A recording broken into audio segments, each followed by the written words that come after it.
con gusto. Listo, entonces, bien, entonces, gracias, Fabricio Ceballos, tú eres un comunicador de dilatada trayectoria, pues, en varias instancias comunicacionales. Ahora mismo te encuentras ejerciendo profesionalmente la comunicación. Te agradezco por esta ayuda para mi trabajo académico, para mi tesis, y te quiero pues contar que con mis directoras, ¿no? Catalina Mier, con Diana Rivera, hemos preparado un banco de preguntas en una entrevista semi estructurada. En primer término, te quiero preguntar, Fabricio, los medios de comunicación en general, sean públicos, sean privados, pues tienen alguna política, alguna serie de códigos para definir qué noticias se cubren y qué noticias se dejan de cubrir, esto poniendo énfasis en los hechos violentos que son tan coyunturales ahora mismo. Bienvenido, buenas tardes. Bueno, hola Fabricio, mucho gusto, gracias por este espacio. Sí, creo que los medios de comunicación finalmente van estableciendo una agenda que sobre todo atiende a dos áreas, al área coyuntural, los temas de coyuntura que siempre deben ser tomados en cuenta, porque son los hechos que se están presentando en el día y finalmente de una u otra forma generan ahí interés y expectativa en las audiencias. Pero también hay otro tipo de temas que se abordan que ya son de agenda propia, que son temas para desarrollarlos, investigarlos, buscar más data, más entrevistas, y entre ellos pueden también, eh, de una u otra forma, esos reportajes pueden marcar la diferencia del contenido informativo de un medio con el de otro, ¿no? Entonces, yo principalmente creo que la estructuración de las agendas de temas en los noticieros responde más bien a temas coyunturales donde atraviesan eh, reportajes y noticias del ámbito político, económico, social, crónica roja, etcétera, y los temas de agenda propia que son ya temas un poco más elaborados, propios del medio que buscan ser posicionados. Yo clasificaría en esos dos andariveles la producción de reportajes y de notas periodísticas de los medios de comunicación, Tocayo. Fabricio, y cuando se van a cubrir hechos de violencia, los reporteros de los noticieros, pues, ¿cómo o de qué manera escogen las fuentes para contar las noticias? ¿Existe algún criterio o es más bien pues el día a día, la experiencia lo que va definiendo y las necesidades lo que va definiendo el tema de las fuentes? A ver, yo ahí quisiera compartirte brevemente la experiencia que he tenido cuando estuve en medios privados y también cuando estuve como periodista en medios públicos. En, en medios privados había, sobre todo en algunos de los medios que yo estuve, había eh, un interés principal en abordar temas de crónica, todo lo que sea relacionado a hechos de sucesos, eh, crímenes, accidentes y algún tipo de escándalo finalmente era de interés y de prioridad para el noticiero. Entonces ahí, y debo ser muy sincero, lo que hacían en las redacciones era escanear la frecuencia de comunicación de la policía.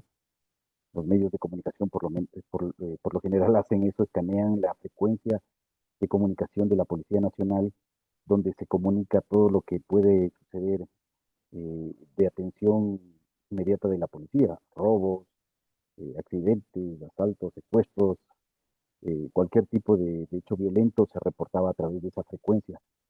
Entonces, nosotros en varios canales, en los noticieros se tenía ya escaneada esa frecuencia y por eso muchos noticieros, muchas redacciones de noticias tenían conocimiento antes que la policía de los hechos que sucedían en las jurisdicciones, en las distintas ciudades. Y así era como algunos canales, algunas radios se enteraban de lo que ocurría e inmediatamente enviaban equipos para la cobertura de ese tipo de hechos. Y claro, ahí lo que se buscaba era sobre todo el presentar el hecho, antes creo que de una manera mucho más cruda que ahora, porque no había ningún tipo de censura ni demás. Mientras más escandalizante era la noticia, más rating podía tener, y eso lamentablemente fue así. y se tenía entrevistas de todo tipo, se tenía eventualmente a voceros de la policía, eventualmente se veía alguien de la fiscalía, si es que habían testigos, familiares de las víctimas o incluso las propias víctimas eran abordados por por los medios de comunicación en ese tipo de situaciones. Pero también viví la otra cara de la moneda, ¿no? Y cuando estuve en medios públicos, nosotros nos regíamos, y digo nosotros porque fui un buen tiempo parte de medios públicos, teníamos un código de una guía editorial que nos establecía ciertos principios para trabajar temas, sobre todo los relacionados a Crónica Roja. Entonces ahí, por ejemplo, en ese código de, de producción de reportajes, te establecía que no podías poner imágenes explícitas de violencia, nada que pueda demostrar ahí agresión, actos sexuales explícitos o contenido que sea duro para las audiencias. Finalmente no podías difundirlo, debías siempre contar con información oficial, versión oficial de lo ocurrido por parte de alguna autoridad, debías respetar la posibilidad de los testigos que se pongan del círculo cercano de las víctimas y finalmente este, tenía que ser eh, lo más delicadamente posible, por así decirlo, ¿no? No musicalizar ese tipo de productos, no popularizar ese tipo de hechos. Entonces había un tratamiento distinto. Y además, este tipo de informaciones no eran parte de las prioridades de la agenda noticiosa en los medios públicos, y era así. Claro que Más sí. bien el contenido de los medios públicos iba encaminado por otros ámbitos y no tanto por Crónica Roja, que sí, cuando ameritaba, evidentemente, pueden ser accidentes o cualquier tipo de eventos noticiosos que pueden generar impacto en el país, evidentemente yo creo que sí había un tratamiento distinto a esa información y ahí se generaba una diferenciación de la forma en que se trabajaban estos temas en los medios públicos frente a la manera como se siguen tratando ese tipo de temas actualmente por los medios privados. Así es, Fabricio, muy bien. Y al respecto, los medios ya públicos, ya privados, a los que tú has estado vinculado en el pasado, lo sigues estando en el presente, ¿cuentan con códigos deontológicos? ¿Se los aplica? ¿Son letra muerta? ¿Cómo se maneja el tema este? A ver, cuando yo estuve y entré a los medios públicos, yo recuerdo claramente que en la gerencia general, el primer día, cuando yo llegué, me dieron la bienvenida y lo primero que hicieron es entregarme una guía editorial, un librito chiquito para el cronológico de los medios públicos. Entonces me dijeron, esta es tu Biblia, esto te lees, te aprendes y nos vamos a hacer un control del contenido de esto. O sea, tú tenías la obligación de saber el contenido de la guía editorial. Y claro, era como una especie de decálogo de lo que tenías que hacer y de lo que debías hacer para poder ofrecer un contenido informativo de calidad para las audiencias. Entonces, eso me llamó mucho la atención porque antes estuve en otros medios privados, y nunca me dijeron, este es tu, tu guía editorial, tu código deontológico para que lo tengas en cuenta en tu trabajo. Además, yo soy muy sincero, pues, y fue así. Cuando yo veía los medios públicos, sí tuve un código deontológico que siempre estuvo ahí presente, que no quedó como letra muerta, porque entiendo que en algunos medios ya ahora hay un código deontológico, pero que finalmente está ahí como que existente, pero no aplicable. Entonces, prácticamente ha quedado, como tú decías, Fabricio, en letra muerta, ¿no? Existe, pero no se lo aplica o no se le para bola. Así es. Eh, sí, y aquí en los medios públicos lo que intentábamos siempre es tener muy en cuenta esa guía editorial, ese código deontológico, que no solamente era para producir los reportajes de Crónicas Rojas, sino de forma general, todo lo que tú hagas como contenido informativo, profesional, cómo comportarte tú como periodista, cómo acercarte a las fuentes, cómo evitar grabar sin permiso a tus fuentes, etcétera. O sea, hay una infinidad de normas y de recomendaciones éticas para precisamente que tú puedas generar un trabajo mucho más honesto contigo como profesional y evidentemente con las audiencias. Fabricio, en contextos tan violentos como los actuales de nuestro país, los medios de comunicación capacitan, previenen a sus periodistas cuando estos salen a las coberturas de hechos violentos para evitar lo que sucedió hace algunos años con los periodistas del comercio. ¿Existe alguna concienciación por parte de los propietarios de los medios, de los directores al respecto?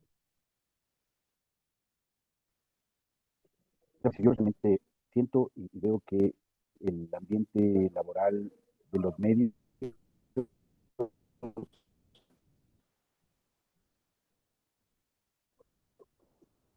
se que de una u otra forma amparaba los derechos de los trabajadores y establecía ciertas responsabilidades de los propietarios de los medios con sus audiencias y con sus trabajadores. Entonces, fue lamentable porque ahí yo siento que se dio un retroceso en lo que tiene que ver el ambiente laboral de los periodistas y evidentemente ha habido una precarización. Los sueldos no responden al trabajo y al sacrificio que realizan los periodistas para cumplir con su labor. Ahora hay creo que se respeta mucho su estabilidad laboral, ya no hay estabilidad laboral en los medios de comunicación. En la pandemia fue un tema que se agudizó mucho más, que evidenció en su responsabilidad con los trabajadores de la comunicación. Entonces, yo siento que ahí hay un debilitamiento del ambiente laboral periodístico, de forma general en los medios, en los grandes, en los medios medios y en los medios pequeños. Y el ambiente es tan complejo que hay muchas personas que finalmente han decidido ya no hacer periodismo, dejar de lado el periodismo, porque primero no les permite vivir eh, de manera eh, estable a partir de esa labor. Y también por otra razón, creo que ahora no hay una garantía tampoco para el ejercicio periodístico, a tal punto que varios colegas han tenido que dejar el país eh, por las amenazas que han sido víctimas por realizar su trabajo periodístico. Y este es otro factor que se suma a esa precarización del ambiente laboral de los periodistas. Poco creo que se hace en el tema de capacitación. Creo que los medios no ven muchas veces a los periodistas simplemente como piñones o componentes de una gran fábrica de la comunicación, pero que no hay una mayor corresponsabilidad. A veces siento que los periodistas son solamente vistos como objetos en la producción de esas empresas de la comunicación y no hay una corresponsabilidad y un vínculo fuerte entre los dueños de los medios y los periodistas. Finalmente, quienes hacen los medios son los periodistas, no los dueños, porque si no, no necesitarían los medios de comunicación periodistas para seguir Claro que sí. y demás. Pero como te digo, Tocayo, yo siento en muchos momentos que hay una precarización y que no se considera y no se da el valor que se tiene que dar a los periodistas actualmente en nuestro país. Muy bien. Y por último, Fabricio, de nuevo, ¿no? Volviendo a los contextos de conflictividad social imperante, de violencia en las calles de nuestro país, ¿se puede, pues, construir la paz desde una sala de redacción? ¿Cómo el comunicador debe aportar para esa edificación de una cultura de la paz, de un periodismo no violento?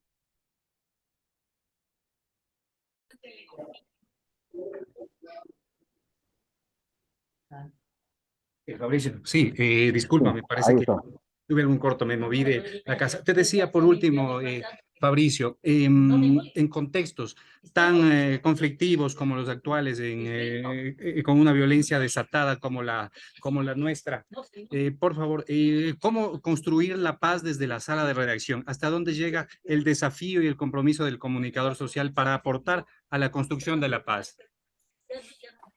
Bueno, ahí yo creo que hay un reto muy importante en los comunicadores y en los periodistas, como el propio Papa Francisco lo decía, hay que construir una sociedad del encuentro Es necesario que los periodistas y los medios de comunicación generen una cultura del encuentro, que deje de lado ese gusto por y esa afición por el escándalo, por la basura mediática, por la espectacularización de los hechos. Finalmente, todos esos elementos han ido degradando y desgastando a la sociedad en su conjunto. Y por eso yo coincido mucho con el Papa Francisco en esta propuesta de generar una cultura del encuentro para que nosotros seamos los encargados y los responsables de poder generar contenidos que permitan viabilizar la paz, la comprensión, la unidad en la sociedad ahora tan separada y tan fraccionada. A veces muchos sectores pelean por temas políticos, pelean por los políticos y los políticos al fin y al cabo les dan la espalda a la gente. Entonces no tiene sentido incluso ese tipo de controversias que están tan arraigadas actualmente y lamentablemente en nuestras sociedades.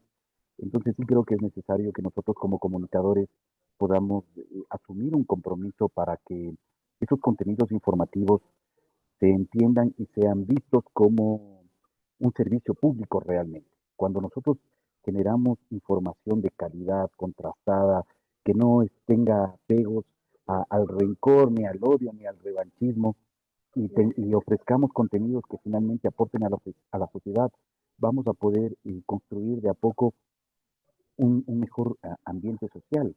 Y creo que esa es una responsabilidad que nosotros tenemos. Decía que deberíamos entender a la información que nosotros generamos como un servicio social, como un bien público.